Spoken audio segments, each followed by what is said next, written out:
Hello everyone and welcome back to another book review. I don't know if this was just me and everyone that I knew as a kid, but when I was a kid, I loved everything ancient Egypt. Everything. I checked out these picture books from the kids section that showed how they built the pyramids or how they thought they built the pyramids, the boats going up and down the Nile, the pharaohs, the crowning ceremonies, different festivals, the mummification process, which I was just completely enamored with for some reason. Somehow the scrambling of the brain I don't know. I loved everything ancient Egypt. Everything. And I feel like everyone that was in my school, my grades, my classes loved it too. For whatever reason, it's just very intriguing to a lot of people, I think.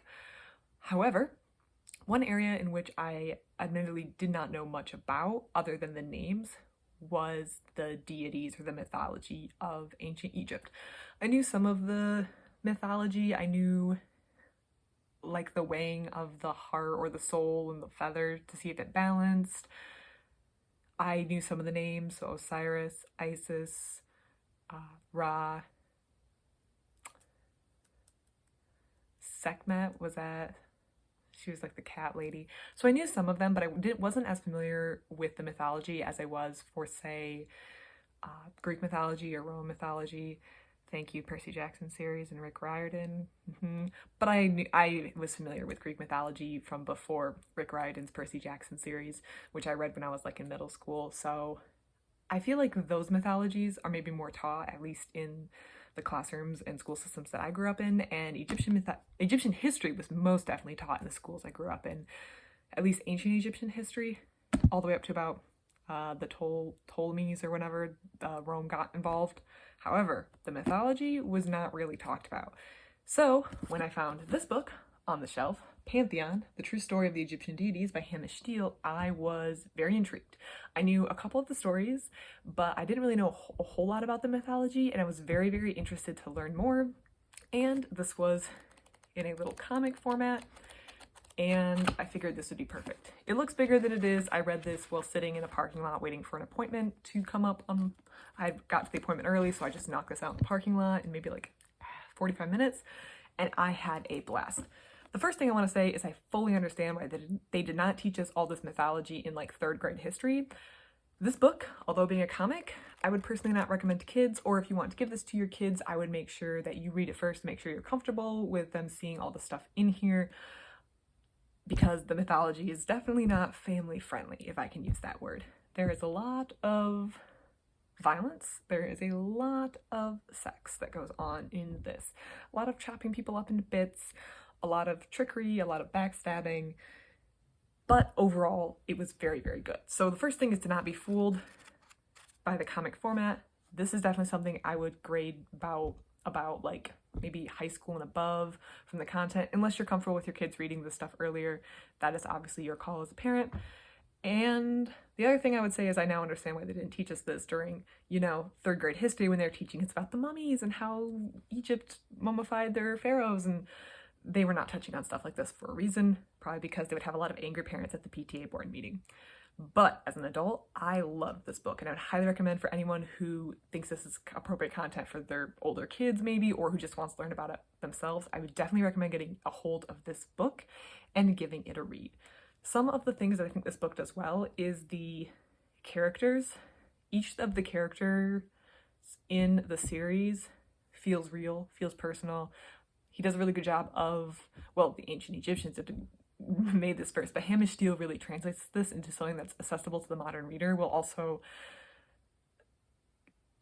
he takes the stuff from ancient Egypt and brings it forward to the modern reader, which I really like. And there are a lot of characters in this.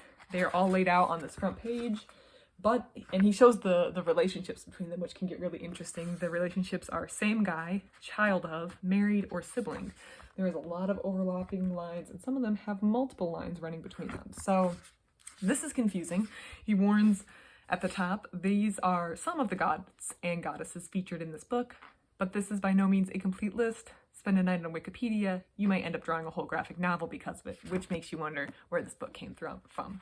But he clearly lays this out. I didn't really refer to this because he does such a good job in the comic of introducing people, and you don't really get confused between who is who.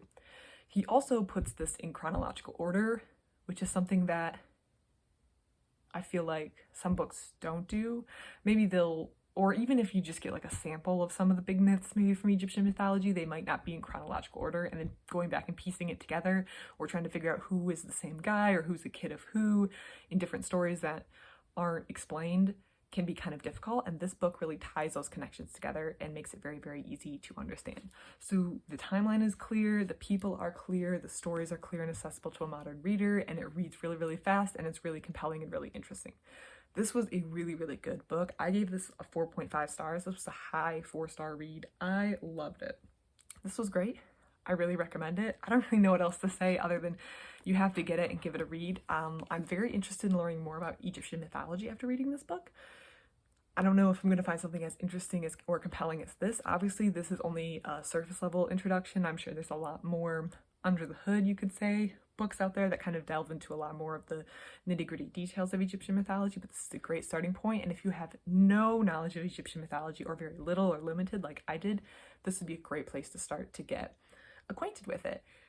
If you have read this book or are familiar with it, please let me know, but especially please let me know if you know of any other books on Egyptian mythology, because I would love to read them. This was a great read. I had a great time. I didn't know what I was missing. There was a lot of drama, a lot of backstabbing, a lot of very interesting plot points that I would love to delve in more deeply, or maybe read some original versions to kind of compare to Hamish's retelling of it for a modern audience. I would love to just read more about it. So if you have any recommendations for me in that regard, please let me know as well. Otherwise, I cannot recommend highly enough getting a copy of this book and giving it a try. Again, this is Hamish Steele's Pantheon, the true story of the Egyptian deities. Please give it a read. This is really, really good, and I really enjoyed it. And as a bonus tip to feed my inner child, there is a whole section on mummification. So my little inner third grade self was very, very happy. Give this a read. I don't think you'll be disappointed. Other than that, everyone, have a great day.